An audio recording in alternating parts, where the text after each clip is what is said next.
On today's episode, we're going to hand you the recipe on how to build a wealthy mindset.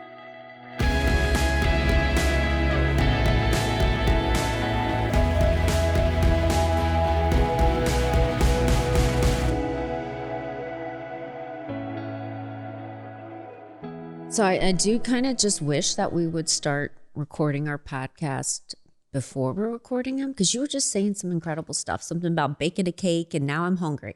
That's all I can think about is food. So these podcasts are really good but they're not being recorded. The good stuff's not being recorded. Hi, friends. I promise you. The really, really good stuff. So we're going to start selling tickets on podcast recording day. So keep an eye out for that link. Yeah. We have a max That's where all the capacity good of 5 stuff people. comes. The life-changing things are said. For sure. I just decided we're going to ditch our awkward intro and we're just going to start talking, because I'm always like, hey, HB. And I probably won't actually ditch that, because in real life, I'm just kind of a nerd at heart. So More than heart. But we love our nerd here. Yeah. So you're looking wealthy over there. Wealthy. Well, I got socks. You got a sweatshirt. Or what is this? This isn't a sweatshirt. Oh, is this what this is called? A hoodie? No, I think it's a sweatshirt. It's a sweatshirt. All right. Right? I guess there's just sweatshirts with hoods. Well, what's funny and is we were hoods. at breakfast yesterday, and the girl walked up. She goes, y'all, I just was saying that y'all are one of 2 couples in here that are dressed so nicely. And I looked, I was like, I got activewear on. Uh-huh. She was so sincere. You make activewear look nice, really dressy. Oh, yeah. Okay. And it was all black too. So maybe, Yeah. I have been digging this all black on you though. There's been several little outfits that you've worn where it's like kind of like this all black thing. I'm like, that looks sharp. Looks nice. Well, I got white on today, so sorry to disappoint. I know. You're just messing it up over there. So we are talking about things, What friends. are we talking about? We are talking about things. Creating a wealth mindset or growing into a wealth mindset. How you do that? Well, first of all, as we still currently, I think we're always growing into having a wealthy mindset personally. And there's just different levels, and different devils. We've kind of opted into a new level that we need to grow into. It's funny, actually, last night, one of our conversations is, well, my only problem is I keep getting distracted by all these damn kids. that's your problem as I carry and create in my womb. Okay. It's good. Good to know. I bless you. It's an equal distraction for sure. A great distraction, but new levels, new devils. Yeah. Like it's interesting because we're grateful for how far we've come. Yeah. And I mean, completely grateful. But we're also aware of, as we grow, we meet new people and we are introduced to new levels of wealth and incomes, and that surpasses what levels of success we've created. And we're always kind of like, wow, okay, wait, definitely so much room to grow here.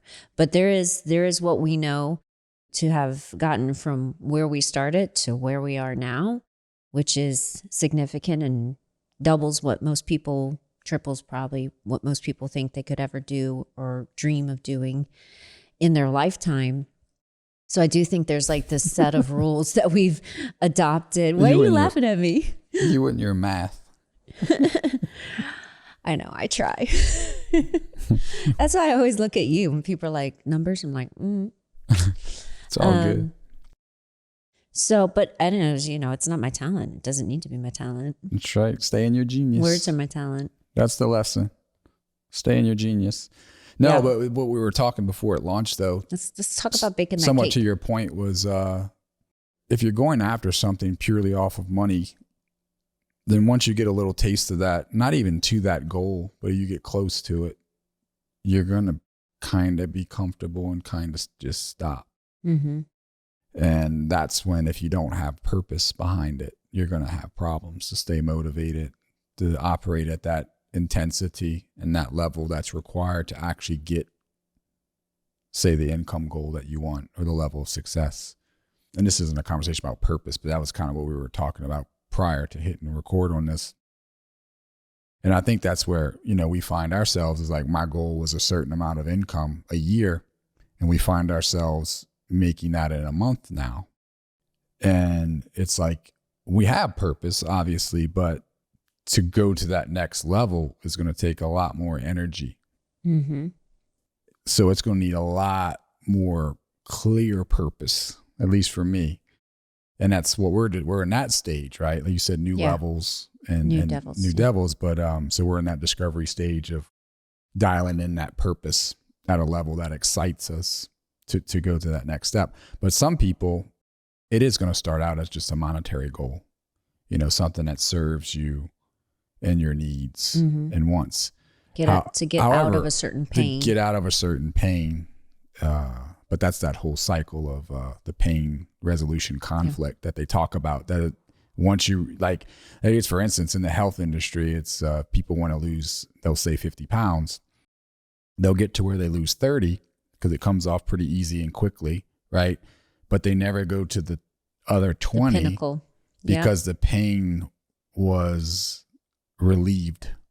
Right, the pain was relieved a little bit, so they're feeling good, they're feeling better, things are fitting, all of the above, and they stop until the pain of the weight packing back on again, and then the whole conflict, pain resolution continues. It's the same thing with income.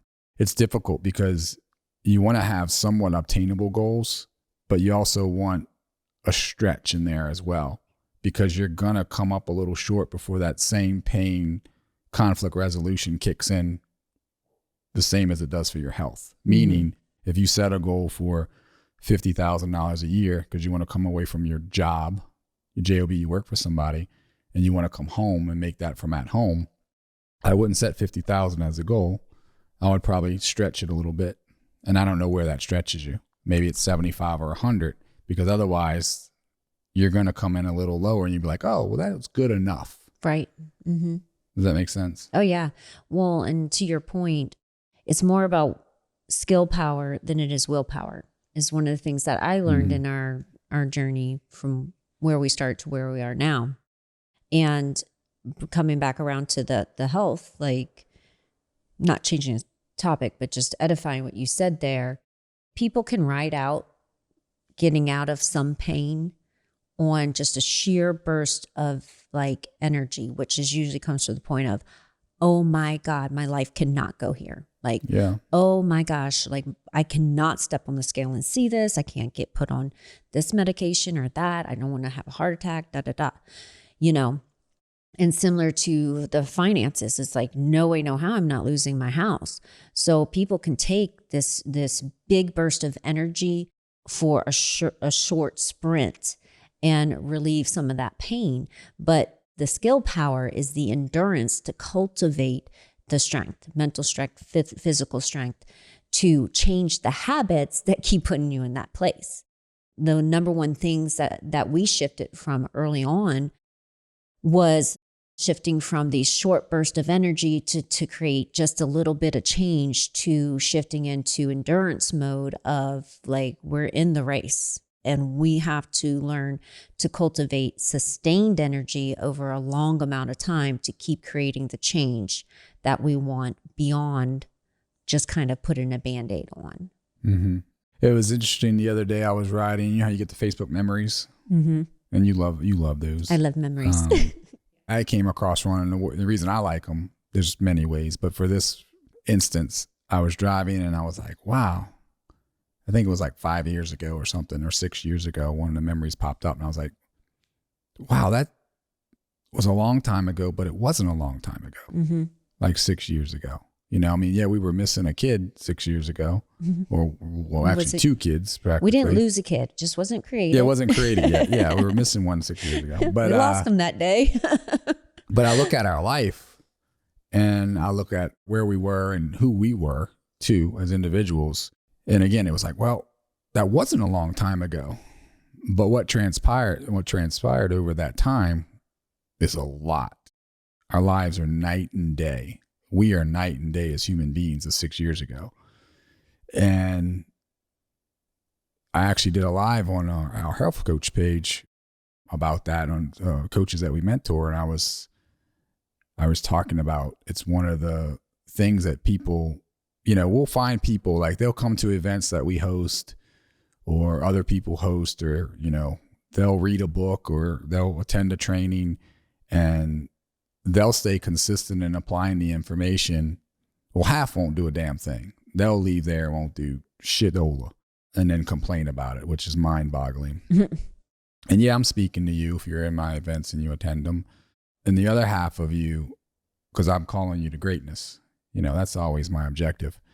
But the other half, there'll be a percentage of you that will, you'll do it for a week or a month, semi-consistently, and you'll get some results, or you kind of will get results because you were kind of just taking the action for a week or a month. And some you'll even do stuff kind of for 6 months to a year. But my point of that is, looking at that Facebook memory, was we didn't kind of do things like our recipe to success. If we had to itemize 10 things, we didn't kind of do them, number one. Mm-hmm. We did them full out with intention. And then we tried to become better at them, each one of them. And then we tried to become better at each one of them. And then we started to do more of them, right? And it wasn't for a week or a month. It was 5 years. Yes. So when you look at anything, but with technology, you can speed things up, because most businesses in the past, you'd say, oh, do anything with intention, consistency, 5 years, you can build anything, right? You can build something great. In 10 years, it can be legacy. Well, with today's technology, you can do it in probably 3 years or shorter. That's the one thing that people lack. Well, there's a few things, but that's the one thing, is they underestimate that time is a huge part of the recipe. Truth. It's a huge part of the recipe. And as I said before this podcast started, I said it takes time to bake the cake. So for instance, I knew you were talking about cake. See, there's your cake. And part of that is you can take everything from a book, or there's an event coming up where, can we say John is speaking? Yeah, it's out there. Yeah. John Maxwell is speaking at an event that we're going to partake in here locally. And people are so excited about it and enamored. I'm like, oh, that's cool. I don't mind being in the room. John Maxwell, it's pretty cool, but I'm not that excited about it because I can get everything that he has to offer in all of his books. Yep. So it's not about being in the room per se with them or getting the information. It's about taking the information and going to apply it over a long period of time, because it takes time to bake the cake. So if you go to this event, for instance, and you take in this information and you're a great note taker. I watch people who's got these beautiful notes, and I look at them and I got like chicken scratch with things circled, and I walk out at one page and they walk out of there with a notebook. Yet I'll apply everything on that consistently over 3 to 5 years. And so will you. My point of that is you could take someone like, who's a great chef, baker. Famous. Bobby Flay pops into my head. Bobby Flay. Let's say he bakes. I think he grills, but we'll say I don't know. He bakes. Martha Stewart. Okay, there you go. And you can take her best recipe for baking a cake, right? But if you just kind of measure the flour, and you just kind of, measure the sugar, and you might kind of use some of the recipes, or you might kind of not use all the recipes, right? And dial it in. And then you crank the oven up to 600 degrees, what's going to happen? Oh, it's going to be ruined. It's going to be a hot mess. You're going to burn the shit out of it. I'm not eating it. Yeah, it's going to be a mess, right? Well, that's what people try and do in business. They think 1 month or a year of kind of doing the recipe to success is going to yield them results. So good. I don't think any of what I said is on the topic of what you said. Oh, I feel like it is. Is it? Yeah. But I do feel like, because you talked about it being a wealth mindset, and I'm talking about what it requires to be successful. Become wealthy. Yeah. You can't become wealthy maybe you're born into it. But if you're starting at a similar place that we started out, you can't without cultivating the mindset that it requires to step into create, because you're going to have to create it. And actually, as you're talking, I'm thinking your greatest commodity that you have is to abundantly, without restriction, invest your time and energy into your freedom plan. Mm-hmm. The thing that's going to get you out, the thing that's going to take the pain away, and then some, create time freedom, financial freedom, location freedom, whatever kind of freedom you want, that thing, that vehicle, is to invest your time and energy as if you were a billionaire, like as if it were money. That you just had this abundance of money. Treat your time and energy like that, because what you're talking about, going back 6 years in our journey wasn't that long ago. If people were to know what we've created in that amount of time, you'd be like, sign me up. 6 years, sure. Right. But that was yeah. But we did a slideshow, a presentation recently, actually kind of walking through those years, which showed the work entailed. We took real moments with real pictures, and I was exhausted after looking at it, because we never went back and looked at it in that way. And it was because we followed the recipe. And we slept, we weren't following Gary V's crush it mentality. No, but we followed the recipe outside of consistently time with kids and sleep, and for 6+ years. That's what we did. Yep. And it's a very simple recipe too, when you look at it. Yeah. It requires discipline. I think people just lack discipline. But I think the main thing to this conversation was about a wealth mindset. I think a belief. People lack belief. Mm-hmm. And that could be for many, many different reasons. Oh, yeah, for sure. Like when we were talking earlier before the recording, of course, too, I wrote down 5 things for me personally in Sam language that walked me into having a wealthy mindset. Number 1 was I have a high capacity to learn new things.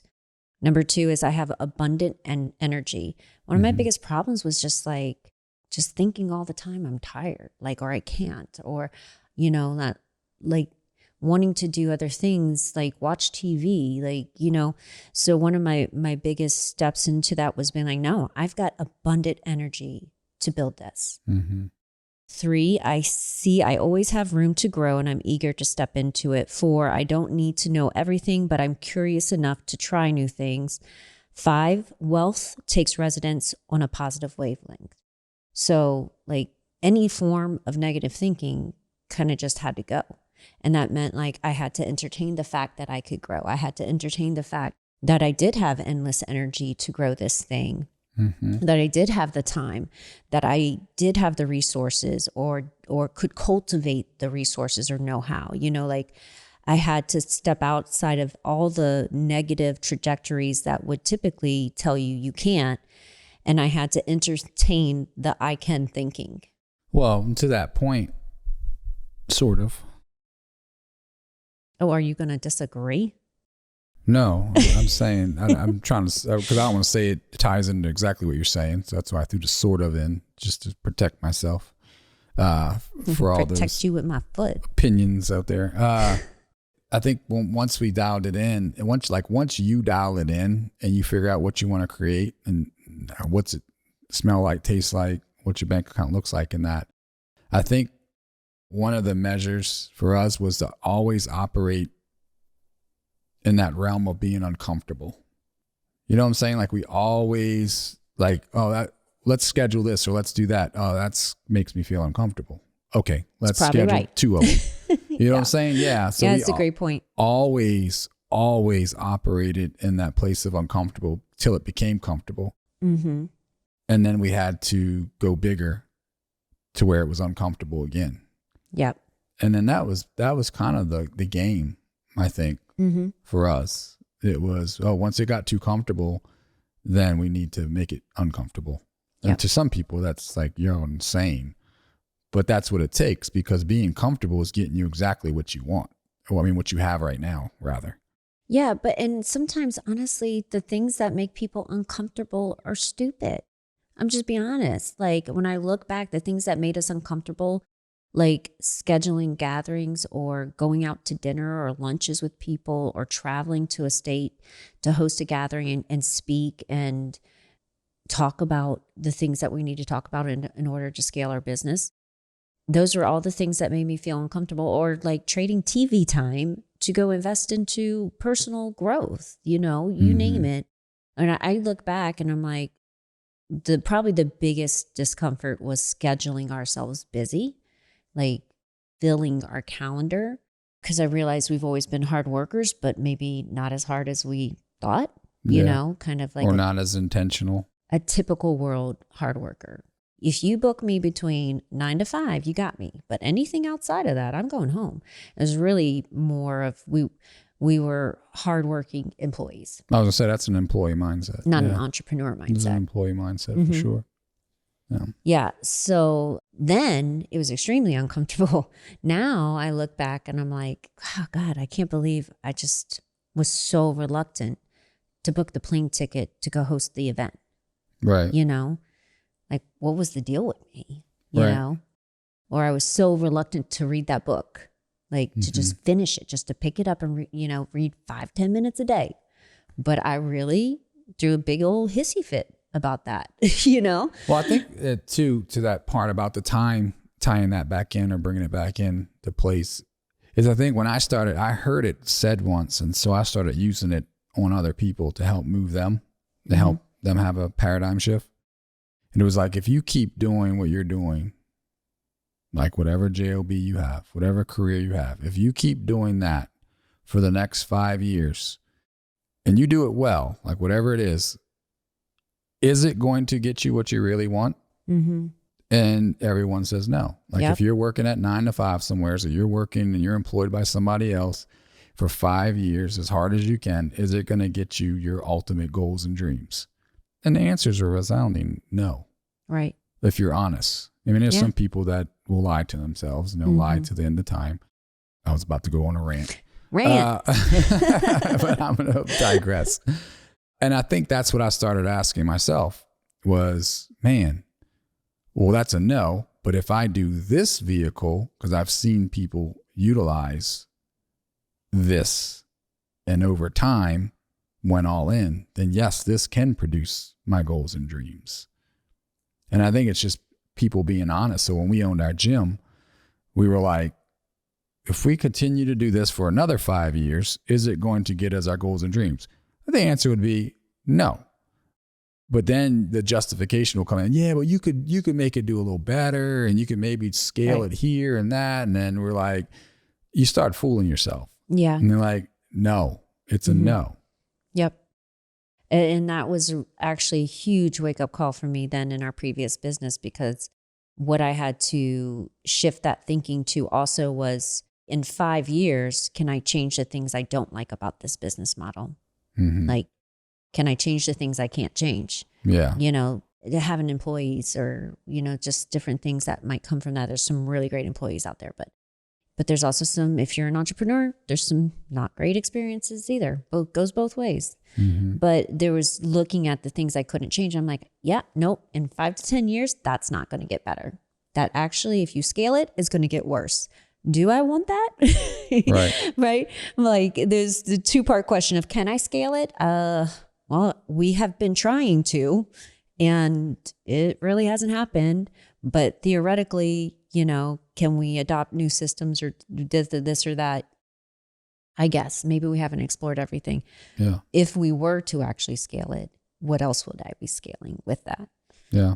Nope. 100%. Not the type of life I wanted to live, I think the other thing was when we decided and we're sick and tired of our situation was not operating in the employee mindset of the 9 to 5, but it's also delaying the gratifications of rewarding yourself. So for instance, we were earning a significant amount of income 5 years ago that would put us in the top 1% income earners. 5 years ago, we had just entered that criteria. It might have been 6 years ago. And we still shared one vehicle. Yeah. And we were inconvenienced at times, but we shared one vehicle. We didn't have cable TV. We didn't take extravagant vacations. You know what I'm saying? Because we stuck to the plan and the goal. We still hadn't hit it. And that's what I was talking about earlier is we could have been comfortable there when we could have did all those things, but it would have derailed us from the ultimate goal, because then all of a sudden life would have been really comfortable. So we made sure that we were uncomfortable, because it was uncomfortable to share one car. It got to where it was inconvenient, especially when you know you don't have to, especially with the amount of income we were making. But I find that too many people go justify rewarding themselves. Oh, I deserve it. I've been working hard. And then all you just did was take 2 steps back in your situation because you went and bought the BMW, or you went and took the Disney World vacation for the $25 frickin' turkey legs or whatever. Like, that is just some dumb stuff. But you just took 2 steps back in your whole plan because you justified and convinced yourself that you deserved that car or that toy or that vacation. And from what I see, because we deal with a lot of people and we're privy to a lot of conversations, and hell, you can just watch on social media. You don't have to be privy to anything. That's a lot of people's problem. And that's what separated us from a lot of people. And if I've talked to and get to know other successful people, they delayed gratification for a long time, even when they could or didn't have to financially. For sure. Well, every yes comes with a no. So, and we've seen a lot of, really great people that could have gone far in this business that ultimately don't, because they said yes to the wrong things at the wrong time. A lot of that being buying things, doing things that they really shouldn't have done at that time, instead of delaying gratification. And to grow into a wealth mindset, you have to be very discerning of what you're saying yes to, because then what happens when they go and overextend themselves, and to your point of what you just said, is that they end up saying no to the business trip. They end up saying, no, well, I can't really, right now I can't afford to buy the plane tickets to attend the conference, and I can't afford the registration, and I can't afford this. But in the meantime, I see on your social media, you buying all these other things. You have to start saying yes to the things that will cultivate wealth, and that giving your best yes to the right things, that is a wealth mindset. Knowing that when you say yes to the right things, that over time, again, it's like time pops up, right? Time and energy. Over time, your dollars are going to increase. You might be going without the second car or the BMW or the whatever it is, you name it, for a short time. But in the future, actually, maybe you don't even want a BMW. Maybe you want what do they call it? A G-Wagon? Yeah, I don't know, but that's the interesting thing. Is it's funny. I've heard someone else say that who's super successful, someone who I keep an eye on because he's a little bit of a little ahead of us, and I watch him, and he says the same thing. He's like, if you delay the gratification, once you actually can afford, say, the vehicle or whatever it is that actually you'll realize, do you even want it? Yeah. At that point, it's like, I really didn't want it. It was kind of like I couldn't have it, so I kind of wanted it. But now that I can have it, I don't want it. So it's because people want to feel a certain way. So they buy things and experience to make them feel the way they want to truly be. And it derails. Without becoming. It derails the whole plan. Thing. Yeah. And that's a whole different mindset. I think that's a scarcity mindset. And I'll say it's an employee mindset. It's entitlement. Wanting things before you've earned them. Oh, yeah, I guess so. But we justify it, and we've done that too. I'm in that boat. I've been that person. I've bought. Exactly. I mean, usually when you buy things, you did them. Completed courses, whatever it was. I would have to say, if you like put a gun to my head and said, name one thing that I bought that I didn't actually follow through on, I can't name it. But me. Name 4 things I've bought that I didn't follow through on, be it an event I attended, a course I bought, tons of them. I mean, like, I've been the person that didn't follow through. I've been the person that wanted so badly just to swipe the credit card to have, that special purse or that certain type of car, the clothes or whatever. And you know what? I mean, honestly, I'm better for having made the choice to do the work, to be the person that truly can afford the things that you think you want. And honestly, like you said now, don't really mean anything. They don't mean anything to me now, because I'd rather be the person who has earned, the capacity to walk into what real wealth means isn't always things. Having a wealthy mindset doesn't mean having a certain square footage of your house or certain cars or, well, we spoke about that, I think, on the very first podcast, a little bit about our story.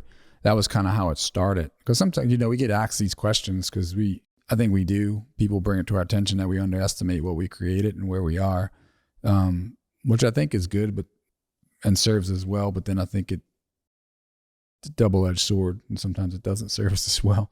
And that would be a whole nother discussion. But as we spoke about, and I think this is important to it, as we spoke about, if we can't be happy, because you can't be, that's how I opened up. You can't be focused on just the money of it, because that's only going to get you so far and probably only halfway there. Yeah. It's just human nature. So we discussed when we first went in and said that we're going to go all in to create what we've created today. It was, yes, only if we can be happy without the money. And that's when we went down to the one car, and that's when we went down to our date nights with Subway on the lakefront, right? And we talked about that in the first episode. And like, if we can't be happy just sitting on a park bench with a Subway sandwich, then money's not going to change that. It. So I think that was, from a baseline of building the foundation, we got really clear on that. So actually, I'm going to give us credit on that, because I think that was, knuckle it up. Can't get past that belly. Yeah. But, some people might be thinking, well, Sam, didn't Harold just give you a Porsche as like your push gift? And I'm like, yeah, you know what? And I was actually thinking about this last night as I brought our daughter to dance and came back home. And I was just thinking, I get it. The car doesn't make me happy, but I have joy from driving that car. It's fine. It is amazing. Yeah, I launched her the other day. It's kind of nice. It's so nice. However, if it were gone tomorrow, it wouldn't make me any less happy. And here's what I want one still, probably. That Porsche is a fine vehicle.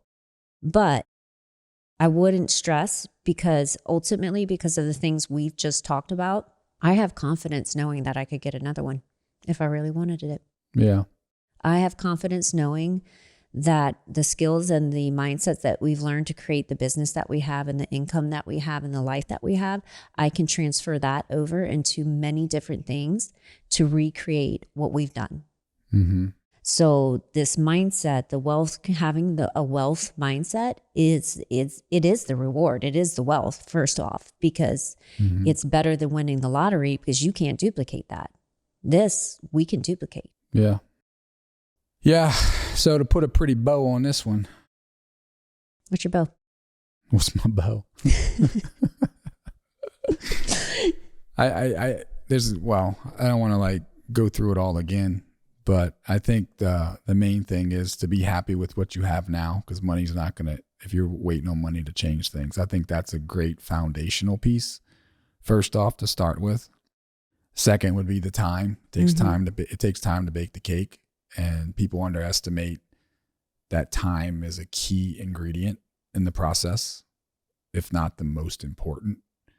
What would be the third if you had to throw it in there? Well, I'll throw one in while you're thinking. We'll throw another one. But I'll say is belief. I think people actually, I'm going to throw in two more. Belief. But belief is, for us, when we saw other people who, I'm not easily impressed, so don't take this from a place of arrogance, but I'm just not easily impressed with people in general, because I understand that they're just humans that worked a little harder and smarter than I did. So it doesn't make them superior than me. And I think other people set people up to be the superior, above them beings, and it's not that. They just worked a little harder, a little smarter, and longer. And I think when you break it down to that simple recipe, it motivated and encouraged me that, oh, wait, I got a chance too. If I just work smarter, harder, and a little longer. That breathes or stimulates belief. You know what I'm saying? That inspired me. It's good.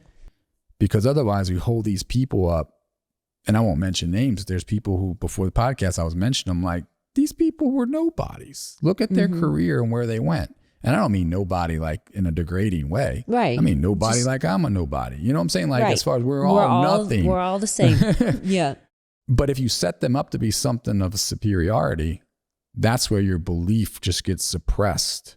But if you, for me, like I said, not coming from an arrogant place, but I said, these people have 2 legs, 2 arms, most of them, some of them don't even have that. And they're killing it because of hard work, striving to be smarter and better, and time. That's when belief begins to grow, because now you're on equal playing ground. And the last thing that I think we spoke about that was in there, I don't know if I'm bulleting these things in order, but was delaying the gratification, because you're killing yourself with justifying that you deserve these things. I'm telling you, that is a scarcity mindset. It's not a wealth mindset. You don't deserve anything unless you go create it. Amen. Yeah. Yeah, I think you said it all. And the last thing I would just add is that wealth takes residence on a positive wavelength. And that's just kind of ties into every single thing you said.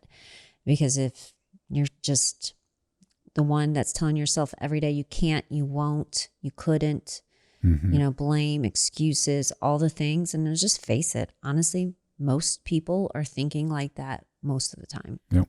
You're never going to get very far because you're always the main person bringing yourself down. Yep. All right. That's it. That's a wrap. So friends, look, I would love to ask a favor of you today. Please take time, if you're enjoying this podcast, to give us a 5-star rating and review. But also, too, if you're listening to us, then remember, we are on YouTube. You can go check these out on YouTube and share it. Share it with your friends. Share it in your stories. We love welcoming people into this community. So in the meantime, you deserve to live the life you desire. So remember, go create your new American dream.